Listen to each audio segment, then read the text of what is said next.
Okay, so I wanted to go over a couple updates we have with the Matrix Wizard with the syringe pump attached to it. There's going to be two of them, so let's go ahead and dive in here. So the first one's going to be purging the syringe. So we've always had this button here that's purge syringe 1 ml. And you can push it, and it'll basically, run your syringe 1 ml and then stop. So if people have a line clear, they want to get rid of product, they'd have to kind of pick that button. And it was kind of a pain in the butt. So now you have this text box right here. So if I put 5 in there and hit that button, it'll go ahead and run that purge cycle 5 times. And then the next update we had was basically a one-shot fill. This way you could kind of make sure your product's flowing good and your syringe is hot enough, everything's good to go.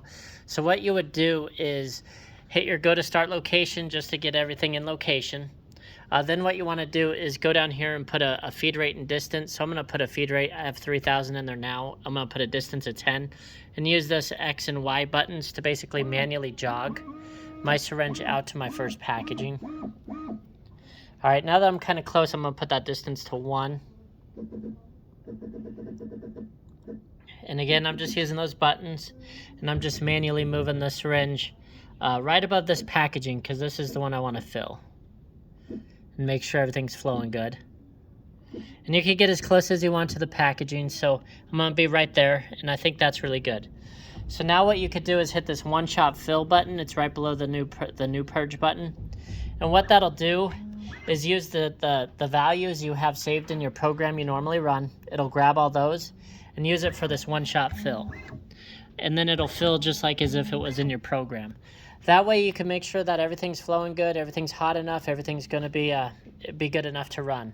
And one thing to note though, see, I could jog this guy down all the way. I could actually put it into the syringe and hit the one-shot fill, and it'll compensate for that. That way nothing's going to crash. It'll run it just as if it was running your program, except not move your X or Y.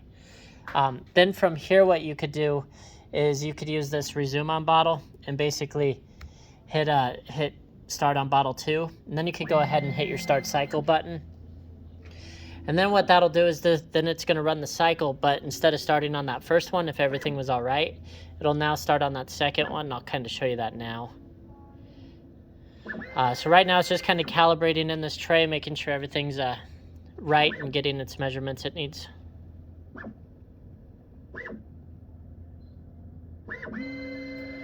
Alrighty, and then it'll skip this first tray or first packaging and then start going on the second one. So that's kind of the 2 updates we have. If you have any questions on this machine, you could go to www.rockymountainplc.com and email us there or give us a call. Thanks.